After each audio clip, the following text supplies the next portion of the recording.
Am I the a-hole for refusing to financially assist my uncle? Because when the situations were reversed, he didn't financially assist my parents and I. 15 years ago, my family suffered a series of unfortunate events that forced us on the edge of poverty. Fortunately, through the generosity of our extended family, we managed to make it through to the other end, if just barely. This generosity meant that much more, considering that most of my extended family themselves suffered from financial hardship. The exception is my uncle. At the time, he was several years into his career as an engineer at one of the top engineering firms, and yet he entirely ignored my family's plight. While my family struggled, Jeff was flaunting a 6-figure BMW, which is his right, of course. Though I'd be lying if I said I didn't feel some resentment, but I understand that this resentment stemmed from a place of entitlement. Fast forward 15 years, and fortunately my family are much better off. I've since graduated, almost a decade into my career, and I'm in the fortuitous position of being able to ensure that my family never has to worry about money ever again. In those same 15 years, my uncle has found his own engineering firm and was wildly successful, until the pandemic forced his business into involuntary administration. The situation is now dire enough that several months ago, my uncle began asking the extended family for financial assistance. But what he needed was beyond what the extended family could provide, though the extended family did do the best that they could. I've thus far kept silent. Unfortunately, that silence has not gone by unnoticed. My uncle called me earlier today asking for a $10,000 loan to keep his son enrolled in his son's private school. He tried to sell me some sob story about how disruptive it would be to my cousin's development if he would be forced to change schools in his pivotal development period. Frankly, I don't see how any of that is my problem. Had my uncle supported my family when we asked him for it, I would have gone to the moon and back for him, as I have done for the members of my extended family that did help my family. But he didn't, so why should I? Am I the a-hole? Now for the comments. Not the a-hole. I was thinking 2 wrongs don't make a right, and helping him out would be great, until I got to $10,000 loan to keep his son enrolled in his son's private school. So, if it were to keep your uncle off the street or out of the soup kitchen, I'd say help him. But to keep your cousin in an expensive private school? Nope, that's a luxury nobody needs, especially when you're in a financial trouble. His posh school is not your problem. 2 wrongs absolutely make a right. Also, while we're on the topic, I always tell people to take the high road, so that way it will leave more room for me on the low road. Not an a-hole. A private school is not need to have, it is nice to have. He wouldn't even help you with need to have, so you most definitely do not need to finance his nice to have. Fully agree with this. Not an a-hole. He's not entitled to give you help, although it would have been nice and kind, but you're not entitled to help either. He wants to save face and keep his son in private school. His kid will be fine in a public school until he gets back on his feet. The fact that he couldn't even offer you guys $100 when you desperately needed it to keep food on the table, he now expects you to give him $10,000? Nuh-uh. God forbid you're in a bad financial situation again, cause I don't see him offering help in the future. Not an a-hole. We call this karma. Also, $10,000 for private school? If we were in hardship, I would place my child somewhere else. Your uncle sounds entitled. Maybe he should sell his car. Next story is titled, Am I the a-hole for revealing to my wife's family we didn't purchase our house, but it was inherited from my mother? To start, I want to mention that my wife and my late mother never had a very strong relationship. Yes, they were cordial to each other, but had many disagreements. Mom passed away and left me a 1-story house as my only inheritance. No one lived in it after she renovated it, so it looked fairly new. My wife was happy and excited when we moved in that she posted a video on social media and wrote that the house was bought with our money. I didn't know about her saying that until later. Her aunt was visiting from a distance to see the house my wife told her we purchased.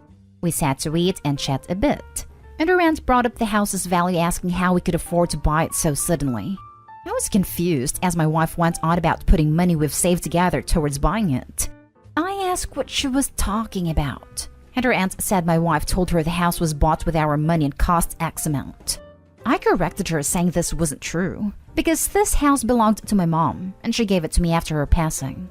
I added that no, we're not doing well financially to be able to afford this house. Room went radio silence. My wife's aunt said, "What?" I'm sorry, I didn't know that.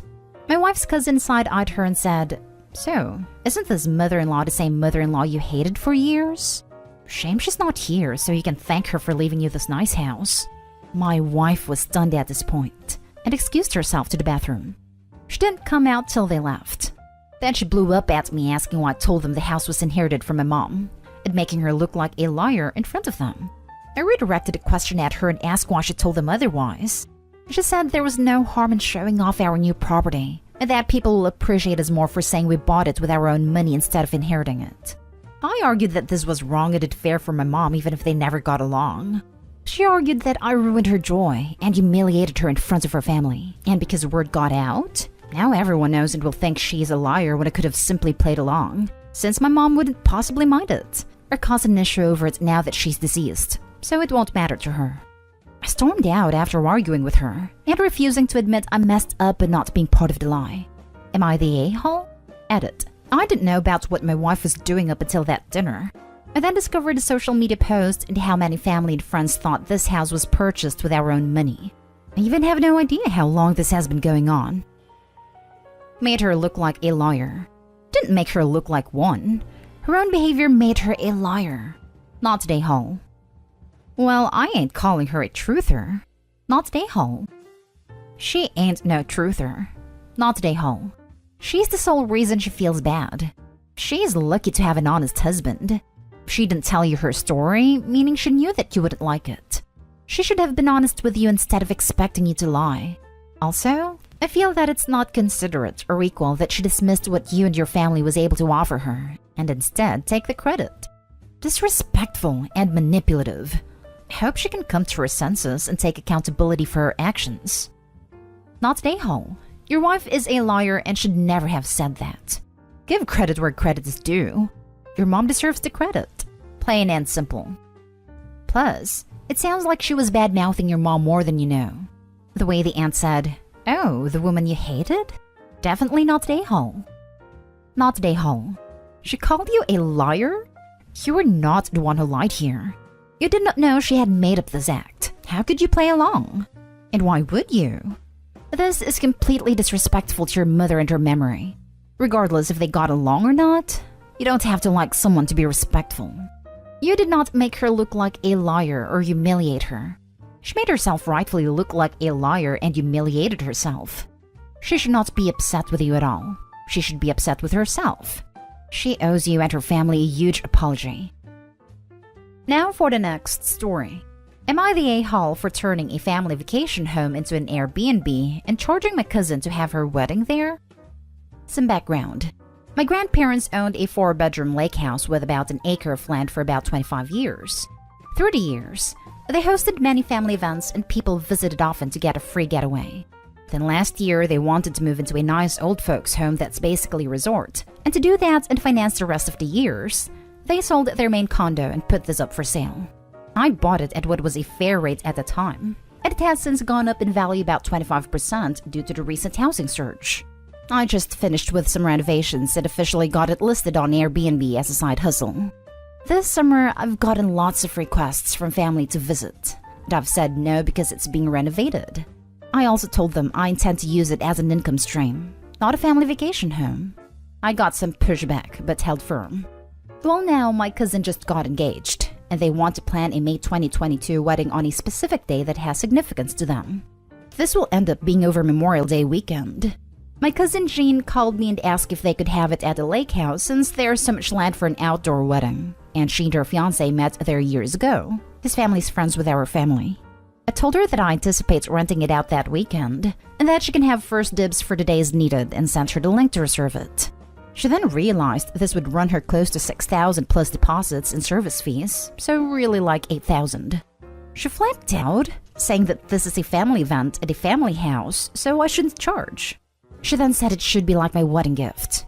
I told her, Jean, my wedding was 3 years ago, and you got me a set of knives, which I do like. It's not really fair to say I should basically give you $6,000. She flipped, called me greedy and a terrible family member, then hung up. Since this, my parents, aunt and uncle, and one sister all told me that I was being greedy as well. My brother who helped with the renovations is on my side 100%, And my grandparents told me they'd love to see a wedding there, but said they sold me the house with no conditions, so they won't pressure me.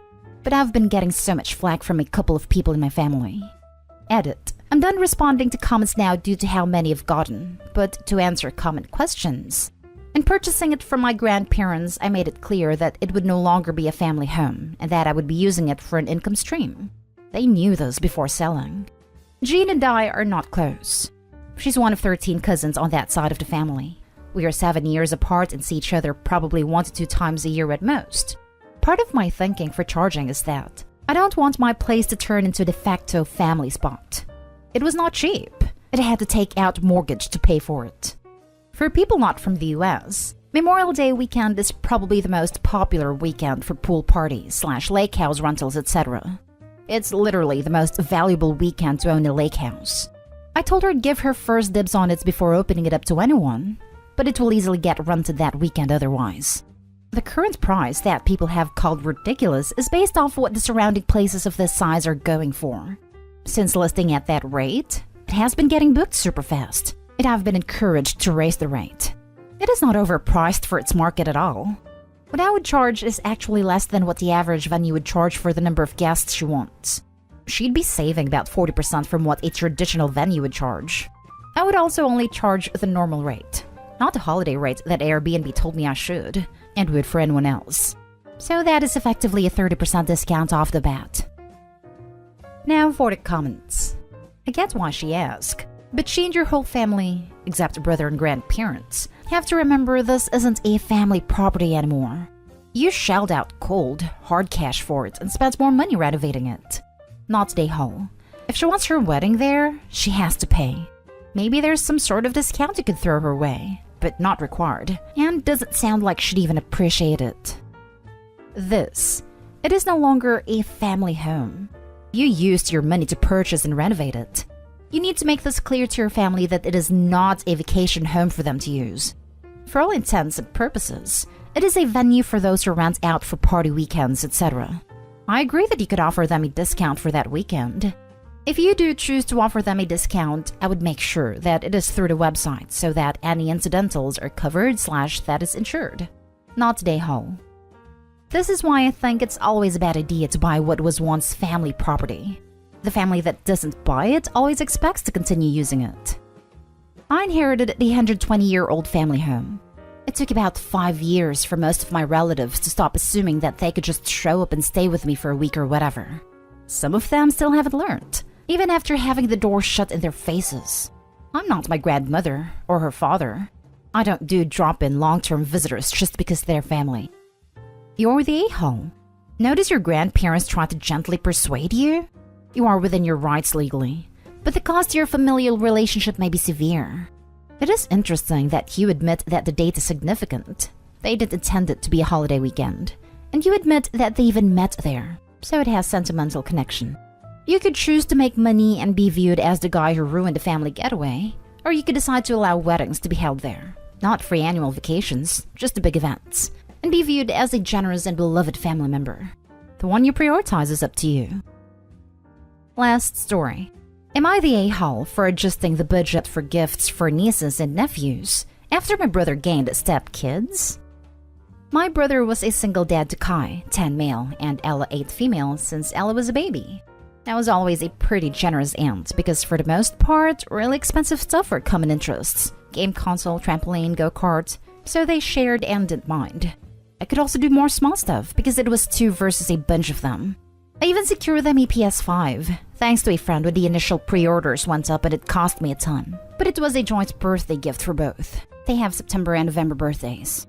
In October, my brother announced he was engaged and the wedding was 2 weeks away. We found out his wife lived across the country with her kids and was moving in the day before the wedding. It was a big surprise, but what was worse was, apparently, even though I got something for all kids, he was pissed off at me for spending less than I had past years. And he said nothing for months. Then his 6-year-old stepson's birthday was last week, and he confronted me afterward. He said I hadn't spent as much as I usually do, that I financially treated my bi-niece/nephew different to my step-nieces/nephews, and that the birthday gift showed that. I told him that wasn't true, and it was unfair for me to increase my budget to include 4 more kids. which would cost me thousands on Christmas alone and for birthday gifts throughout the year. I said I had budget for each kid at Christmas and had the same plan for birthdays. And that, yes, it was less individually than other years. But technically, I still spent more than I had previously. But I just did it so I could be both fair and not put myself into debt. He said it was still favoritism and hurt his step-kids, because they saw the stuff kind Al got from me the past years and what they got from me. I told him he couldn't expect people to spend the same per kid for 6 as they did for 2. Pointed out it was a huge difference. He thinks I was an a-hole for it. Am I? Is he right here? Not a hole. Your brother is not the sharpest tool in this shed. You were doing everything right. He moved his wife and her 4 kids in the day before the wedding. Obviously, he is not very sharp. Not a hole. First of all, gifts are extras, not things you should take for granted. Second, I would think his boy kids would have a harder time adjusting to everything in their life being turned upside down on such short notice. Had they even met their new siblings before they moved in?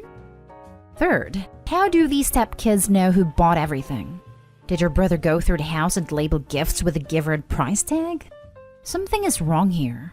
Either his new wife is pushing this, or is trying to compensate/smooth things over in your dime. They had met once before. About a month before they moved in with them, my brother took them for a visit. Not sure how they knew. It could be a huge exaggeration on my brother's part too. Not an a-hole. Your brother is an idiot who thinks you have unlimited funds and got used to you spoiling the kids. But instead of being grateful for everything you've given them thus far, that they can share with their step-siblings, he's angry because he can no longer afford to spend ludicrous amounts on 6 kids.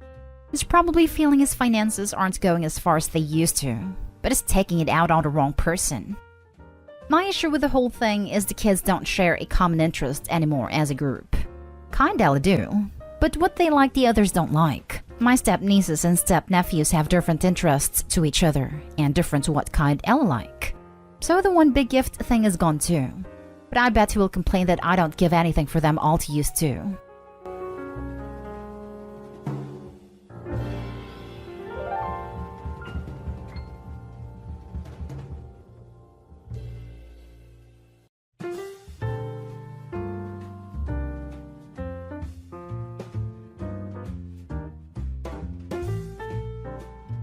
Update. My best friend, female 26, slept with my cheating ex, male 28, and tried to hide it. Original post. I feel like I'm in some kind of sick joke. I don't even know how to process this. The 2 people I trusted the most completely betrayed me, and one of them is standing here acting like I should be happy for her. For context, my ex and I broke up a year ago after I found out he had been cheating on me for months. And not just with one girl. He had a whole rotation. When I finally dumped his lying ass, I was shattered, but at least I had my best friend Emily. She was furious at him, called him a narcissist a-hole, swore I should never even look at his direction again. She was the one who told me I deserved so much better. Fast forward to last week, Emily started acting off, distant, canceling plans, taking forever to text back, and when she did, she was dry. I figured maybe she was stressed or dating someone new, but something in my gut told me she was hiding something. Then a mutual friend casually mentioned seeing her at a bar with my ex. Just the 2 of them. My stomach dropped. I texted Emily immediately. "Were you with my ex the other night?" It took her hours to reply. Then she hit me with, "Yeah, I ran into him. It was totally random. We just caught up for a sec." BS. At this point, I knew something was up. So I decided to do some digging. And that's when I found out the real story, and not from Emily, but from someone else. Apparently, she had been seeing him for weeks. It wasn't some random run-in. She had been sneaking around, sleeping with the same guy who destroyed me, while pretending to be my best friend. I was shaking with rage when I confronted her. I didn't even give her time to weasel her way out of it. I just looked her in the eye and said, "How long have you been sleeping with my ex?" Her face went pale. At first, she tried a fake innocence act. "What are you talking about?" So I told her everything I knew. She opened and closed her mouth like a fish, then finally sighed and said, "I was going to tell you." "Oh, you were going to tell me? When? After the honeymoon phase? After you got engaged?" Or maybe when you needed a bridesmaid. Then she hit me with, I know this is going to sound crazy, but he's really changed. I almost laughed. Changed? The same guy who lied to my face every day for months? The same guy who swore he was faithful while texting other girls in my bed? That guy changed? I asked her if she actually gave a damn about me. About how she held me while I cried over him. About how she ranted about how disgusting he was. How she swore he'd never forgive him either. And you know what she said? I do, but people make mistakes. At that point, I couldn't even look at her. I walked out. And now, she's blowing up my phone, apologizing, saying she never meant to hurt me, that she didn't plan for this to happen, that love is complicated. No, lust is complicated. Betrayal is complicated. This is just disgusting. I don't think I can ever look at her the same way again, but we've been friends since we were in preschool. This hurts so much, I don't know how I can go on, or if I can even forgive her. How do I get the picture of them out of my mind? Now for the top advice before reading the update. Obviously, she isn't your friend, but I'll cheat on her so she'll lose both of you. And that's karma. Just make sure to get the word out so she can't spread a false narrative. Some of my friends think I'm too harsh and controlling who she dates when I tried venting to them and think I shouldn't end a friendship over this. Those friends are wrong, and I'd watch them carefully for the same type of behavior. I posted on this thread 2 years ago where my ex-best friend of 20 years slept with my ex-boyfriend who was verbally abusive, multiple times at that.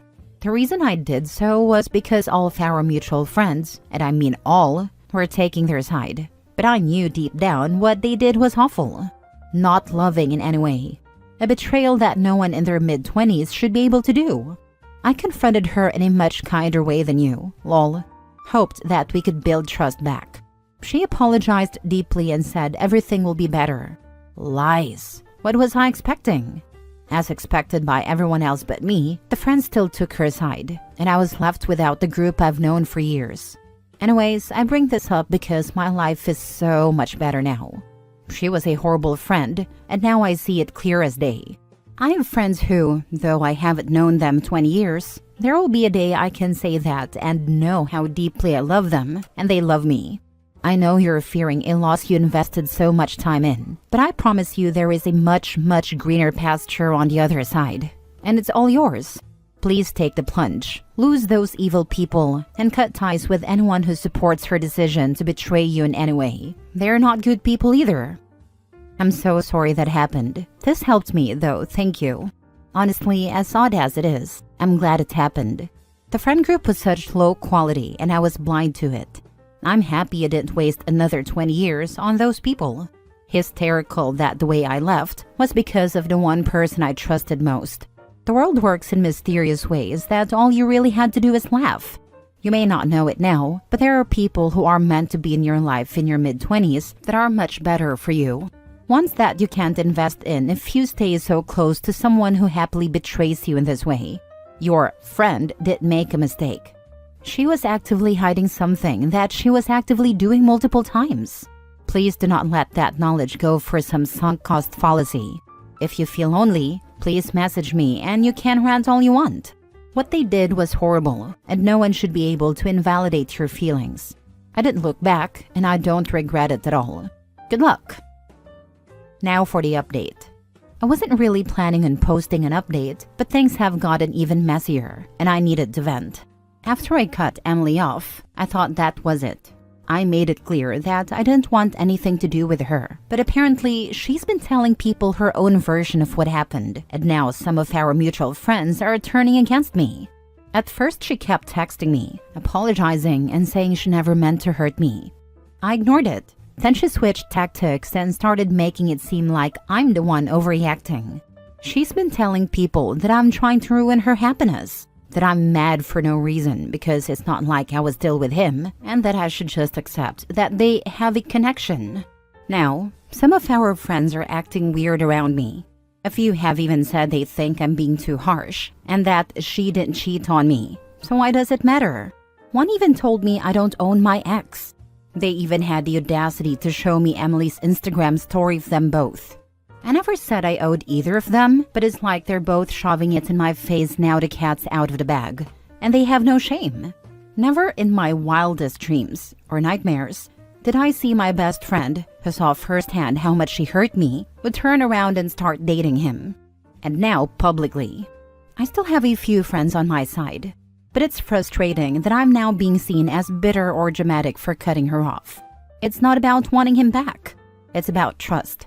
And at this point, I don't even recognize Emily anymore. I don't regret my decision, but now I'm losing even more people than just her, and it's not even my fault. It makes me feel like I'm going crazy, like I was the one who did something wrong. Next story. Am I the a-hole for telling my dad's mistress I don't care about their possible deaths? My parents' marriage ended just over a year ago after my mom learned my dad was having an affair. My dad and his mistress have been together for about 6 years by then, and I think he wanted my mom to find out. Since my older siblings had already moved out, and I, 18 female, was almost grown, he wasn't as concerned about hiding it anymore. To me and my siblings, it seemed like he hated my mom, and from the way he spoke, it felt like he resented her for ever being happy with him. We all cut him off when we found out. He tried to fight it, telling us he still loved us, that he was still our dad, and that he still wanted the best for us. But none of us wanted the best for him. My brother told him he hoped the rest of his life would be miserable. Weeks after my mom filed for divorce, my dad texted me and my siblings to tell us that his mistress was pregnant. He even sent us a sonogram photo, but none of us cared enough to reconnect with him or keep him in our lives. I still live at home with my mom while attending community college. My siblings visit, but they live out of state now. A couple of weeks ago, my dad's mistress showed up at the coffee shop where I worked and tried to talk to me. I stayed professional and told her that personal conversations were not allowed at work. She left but came back when my shift was ending, trying to talk to me again as I walked home. I told her I had nothing to say to her. She wanted me to look at and meet her baby, but I walked away before she could take the baby out of the stroller. She showed up again a few days later, this time without the baby. She told me to think about how short life is and how my dad could die tomorrow, implying that I would regret cutting him out of my life. I told her I didn't care if either of them died. I told her they were sick and twisted, and I was letting him go. I said I didn't care about him, her, or their baby. I also warned her that if she wanted to protect her child from the truth, she had better keep them away from me and my siblings, because we wanted nothing to do with them and wouldn't pretend otherwise just to make them happy. I then told her to leave me alone, or I would go to the police for harassment. Later that day, I received a DM from a random account calling me heartless for not caring whether my dad or his mistress died. Since she was the only person I said that to, I deleted the message and moved on. But she also told my dad's family, and now some of them are saying I should still care about my dad and the baby because they are a family. Another relative said the mistress had done nothing wrong to me or my family, and that she owed my mom nothing. I brushed off what they said, but it made me wonder, was I wrong to say I didn't care? Either way, I won't apologize. I'll just ignore them if she or my dad tries again in the future. Am I the a-hole? Actions have consequences. Your father's wife was cruel to stalk you, and she set herself up for a conversation she wouldn't like. Maybe things will change in the future, or maybe they won't, but not the a-hole. My feelings about not having a relationship definitely won't change. I've lost all respect for him, and I really don't care about her or their child. Blood doesn't mean as much to me as it does to some people. Even though the baby didn't do anything wrong, I see them as just another random baby in the world, not family, and not someone I desperately want a relationship with. The mistress did nothing wrong? She owed your mom nothing? Is that relative out of their freaking mind? She spread her legs to a married man and he went right along with it. Your sperm donor, aka dad, was sleeping with another woman for 6 years, not caring about the wife and kids he already had. His filth, and for his family to come after you? It's obvious they're okay with him cheating you, your mom, and taking a dump on his own family. They're enablers. Blood isn't family. If you want nothing more to do with them, block them, contact the police and a lawyer, and then file a restraining order if the harassment continues. When a person cheats on their spouse, they also cheat on their family and their kids. They don't care about their own children. Too bad the courts don't take away parental rights permanently from people like that. The relative said the mistress wasn't married to mom or a part of our family then, and owed us nothing. That only my dad did. I don't see it that way though. She expected us to be a family once she and dad were together officially, and that was never going to happen. I think it's sick she expected it. A lot of people say cheating doesn't make someone a bad parent, just a bad spouse, that it shouldn't mean losing custody and stuff. I don't think anywhere in the US allows it now. But cheating destroys the family and creates conflict unless you expect people to be doormats who can't get angry at a cheating spouse or partner once they have children together. It's unrealistic and doesn't make sense to me. Last story. My coworker broke up with her boyfriend and it is because of my husband and I. As the title says, my coworker broke up with her boyfriend of many years because of my husband and me. Despite how it sounds, this is a positive story and something I didn't even realize was happening. For some context, my husband and I work at the same company, though we're in slightly different departments. We have the same shift and normally get to take lunch together and interact frequently throughout the day. We always maintain work-appropriate behavior with each other while on the clock, though if it is low, we will occasionally have more friendly interactions. My coworker, I'll call her Mel, started working with us almost a year ago. She's very sweet, but seemed very shy and sensitive. Initially, our department worried she wouldn't work out because it was incredibly difficult to give her corrections. Even saying something like, "Oh, you wouldn't know this, but this client will always request this incorrectly, and what they really need is this process," would make her excuse herself to the bathroom because she'd start to cry. I now know this should have been a red flag, but the only relationship abuse I'd seen personally had been physical. And while that could have been happening too, I never met her boyfriend and never saw any bruises. About 2 months ago, she told us she had moved, and though I didn't pry, I could hear in her conversation that she wasn't including her boyfriend in the process. I stayed quiet, though I had my suspicions, and watched her come out of her shell. She was smiling more. She became less sensitive and seemed overall much happier. I didn't ask or question it, but simply enjoyed working with her in a better overall mood. About 2 or 3 weeks ago, we had a lull at work, and she started opening up to me. Mal confirmed that she had left her boyfriend and that it had been a long time coming. But she said that my husband and I were the reason she finally realized her relationship wasn't healthy and that she deserved better. Mel told me that she watched how we behaved with each other and initially just thought we were a unique couple with a strange personality. But she noticed that we never yell, even when we disagreed, and that we worked together to find solutions. And it wasn't just us. Our other coworkers had similar reactions when mistakes came up or disagreements happened. No one screamed or called each other stupid. We searched for solutions and expressed concerns, and no one cried. She also told me she had been afraid to see us drink alcohol because she was worried we'd turn into lunatics. This was at a department outing for a birthday where we all had one drink. Obviously, no one became belligerent, and she seemed very unsettled by this. Again, no one asked questions because it wasn't our business, but we assumed she had a bad history with alcohol, which turned out to be true. She told me that on multiple occasions, she had to search for her partner at 3 a.m. because he was drunk somewhere. He would berate her on the phone and also on a car ride back home. For so long, she worked from home. She didn't know what normal human reactions were supposed to look like. She was very grateful to have watched my husband and me interact, to see how we never talked poorly about each other and only shared healthy expressions of love. It helped her recognize that she deserved better. I was very flattered and humbled to hear that my indirect actions have helped her search for something better for herself. I wasn't even aware that my husband and I had that level of effect on my coworkers. Now for the comments. That's absolutely wonderful. But I'd say she broke up with her crappy boyfriend because of her. She previously didn't know any better and thought her abusive relationship was normal. When she found out it wasn't, she took the initiative to act on it. She deserves insane credit for this, and I hope you tell her so. An awful lot of people in her situation won't demand better and won't make the change. She deserves a lot of credit for her actions. Absolutely. I didn't include our specific words in the post, but I did tell her I was proud she put herself first and took care of her own health.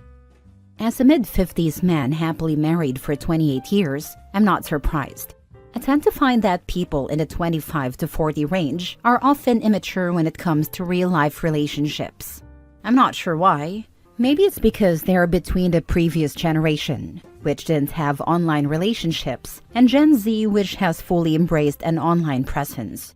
They still rely on the old code, but they live under new rules and expectations. They often tend to be either absolutist or completely clueless. I had a 28-year-old male employee crying because he had been ghosted by his online girlfriend of 3 years. 3 years. Never met her in real life, and he locked himself away to cry for hours. I also had a 26-year-old female employee who desperately wanted to get married but couldn't get her relationships to last more than 3 months. She was so focused on marriage that she neglected her relationships and came across as desperate. Many people are influenced by social media and don't realize they have unrealistic expectations. They don't even see that this makes them toxic. My wife is a couples therapist, and we were invited to the wedding of a friend's daughter. Some of the bride's friends heard about my wife's profession and came to ask her questions. One of the bridesmaids wanted a £100,000 wedding, and her fiancé had refused to finance that extravagance. Her friends egged her on, saying she deserved to have her dream wedding. She wanted to give him an ultimatum. Either he gave in to her demand or they were through. My wife had the audacity to say that as soon as she gave the ultimatum, the relationship would be over or doomed. She could not understand why that was a bad idea.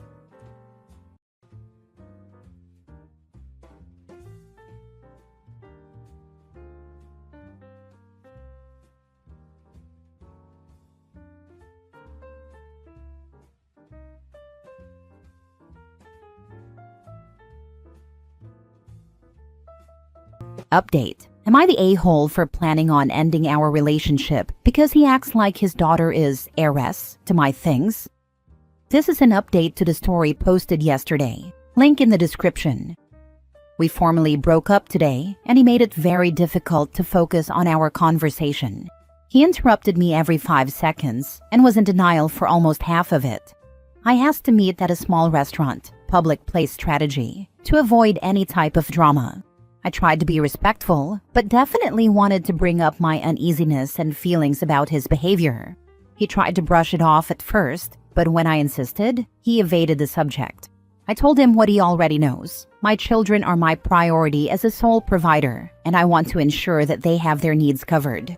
There were some comments on my other post that I had thought about but hadn't verbalized, like, what would he leave my kids? Or what's his plan for his own kid? I know he doesn't have much, but that's no excuse. When I established the comparison between what he wanted for his kid versus what he would give to mine, his face changed, like I was greedy and he was insulted. He said my kids don't have a dad and that he can provide a paternal figure. This triggered me so much that I had to try and keep my volume in check. My thought is that being there like a piece of furniture in exchange for financial benefits for his own kid is acceptable to him. I would have loved for my kids to have a decent dad, but that's just not in the cards. And right now, I'm better off alone than with Ben. I was so angry that he kept asking me to calm down. He said he's leaving his daughter with good knowledge on life in general, because there are things that only he can offer since her mom is too secular, whatever that means, and I didn't ask him. I said that we needed to break up, and he immediately got upset and left our table. I thought he was gone, but he came back later and claimed he only went to use the restroom.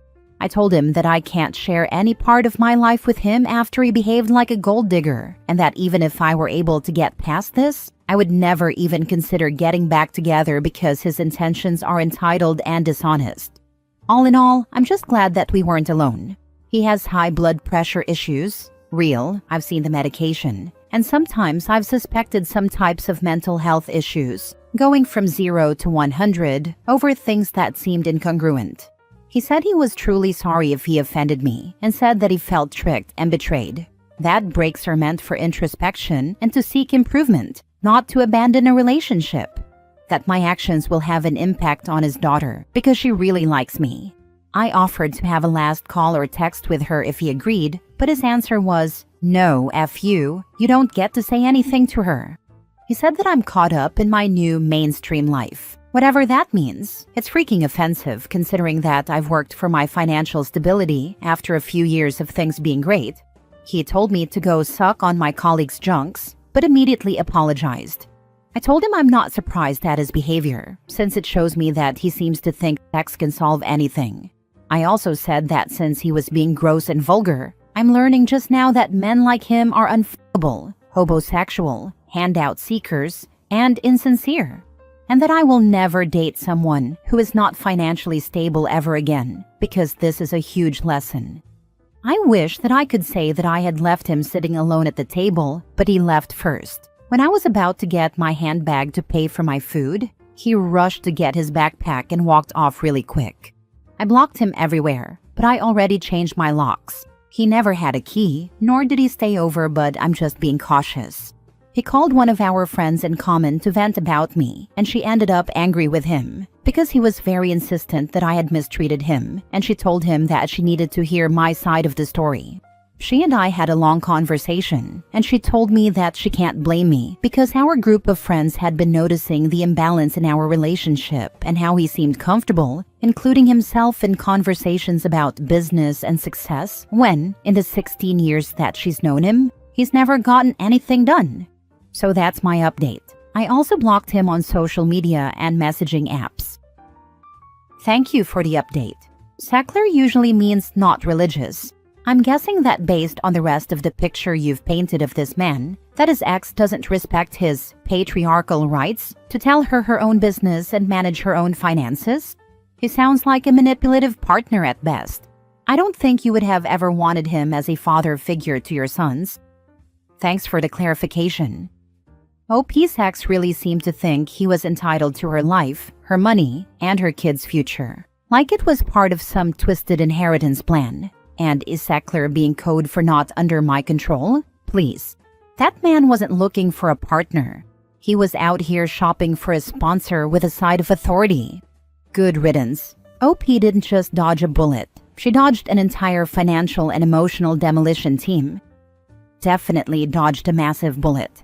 This guy was clearly trying to use you as his retirement plan and a financial support system for his daughter while offering nothing but paternal figure BS in return. His explosion when confronted shows his true colors. The vulgar comments, emotional manipulation about his daughter, and weird accusations about your mainstream life are classic tactics of someone who got caught being predatory. Love that you stood your ground and called out his homosexual behavior. When someone shows you who they are, believe them the first time. His behavior really screamed desperation and entitlement. It's telling that he tried to guilt trip you with his daughter instead of taking responsibility. You deserve someone who respects your boundaries and values. Here's to moving on and finding better. Next story. Am I the a-hole for no longer wanting to give a house to my sister? My portion of inheritance. A few years ago, our mom passed away unexpectedly, and she didn't have a will, so splitting the assets has been more of a headache than any of us anticipated. Most of us, multiple siblings involved, believe we need to prioritize relationships with each other because we understand the long-term damage that feuding over material things after someone's death can bring to families. Our mom loved her house and spent her time turning it into a dream home before her death. Some didn't want it sold off. It was then proposed that one of our sisters, who has young children, be given the house because she was looking at travel trailers for housing, and it would be a long-term, affordable, and stable home.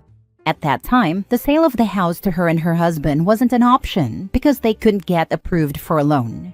They were told they needed to prepare themselves to get a loan for the house in case the loan wasn't assumable.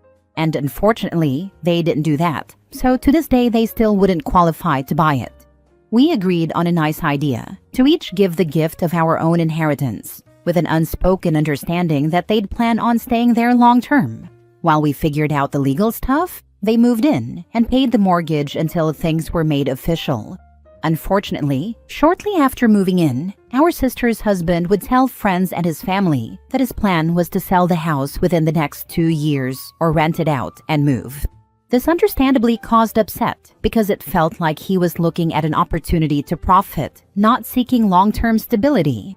We proposed a stipulation stating that they'd have to reside in the home for 5 years before it would be transferred solely to them, as proof that they were serious about making it their home. But her husband got really upset and wouldn't hear us out. We asked our sister what their plan was, and she said it depended on her husband's work situation, that moving wasn't off the table or fully on it, but she felt 2 years was long enough to consider it long-term. With all of this coming to light, a few of the siblings no longer wanted to sign because they didn't feel it would be fair to end up with none of the equity from a short-term living situation. We sought acknowledgement that they understood this was a huge gift and sacrifice of our inheritances, hoping he would show some gratitude so we could feel good about signing and move on. But he was not receptive. He feels that because he's done some work on the house and has paid the mortgage, it is his. It no longer feels wise to hand over my portion heedlessly, not because of the money, but because of the morality and ethics of it all. With the new information about their plans to possibly sell the property after only a short time, the sense of entitlement, and the lack of acknowledgement for how big of a gift this really is. Am I the a-hole for no longer wanting to give away my portion of the inheritance? Not the a-hole. If sis can't buy it, then she doesn't get the profits from selling it. I get not wanting to sell it to keep it in your family, but why give it to just one sibling? They're already thinking about the money in their pockets after selling their gift house. Nope.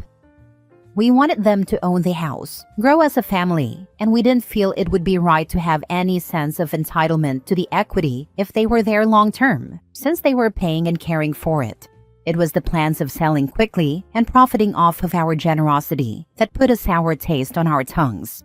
Most of my siblings are extremely giving, humble people without a greedy bone in their body. At the time, it felt right to send them off into life with a leg up, and we could sleep well knowing our nieces were in a beautiful home. It may have felt right at the time, but they have shown their true colors. Sell the house and take your rightful inheritance. I agree. Sell the house, and sister and a-hole brother-in-law will get their portion to do with what they will. They're not aligned with OP's values. Not the a-hole. I'm honestly not understanding the original decision anyway. Even if the sister and brother-in-law had agreed to live there for 5 years, it seems mad to me that all the siblings would gift their entire inheritance, just so the property stays in the family for 5 more years. If it's really non-negotiable that the property can't be sold straight away, can the house not stay owned by all siblings, and the sister and brother-in-law just live there at a rent that covers the mortgage? At that point, it was everyone just wanting to do a nice thing in our mom's memory, an act of love and an equitable choice to help our sister. As of now, the house is owned by all of us and will remain that way until the day comes when nobody lives in it, and nobody wants to have to cover the mortgage. I don't think we will collectively agree to sign it over to my sister and her husband anymore. Isn't it funny how you wanted to avoid the type of squabble that happens between selfish siblings by being generous, and you still end up in a squabble? I think you're taking the right step. Next story. Am I the a-hole for taking my grandparents' house? I am 26 female. My grandparents are both 68. My maternal grandparents moved from England to Brooklyn, New York in the 80s, and were lucky enough to afford a 5-bedroom townhouse, which they shared with my mom, my aunt, and my uncle. They were young parents, so there was an age gap between my mom and her siblings. For the majority of their early years in America, my grandparents just shared the house with my mom. My mom had me in her teens, so we lived in that house until I was about 10 when she got her own place. We still lived in Brooklyn, and luckily due to what my mom studied, she secured a well-paid career. After receiving an inheritance, she basically managed to buy the house outright. Fast forward to 2015. My mom died suddenly, and I inherited the house along with a substantial amount of money and my own family inheritance, which my grandparents had set up for me and my 4 cousins. The house was a good enough size for me and my then boyfriend. We welcomed a daughter a few months later and later got married.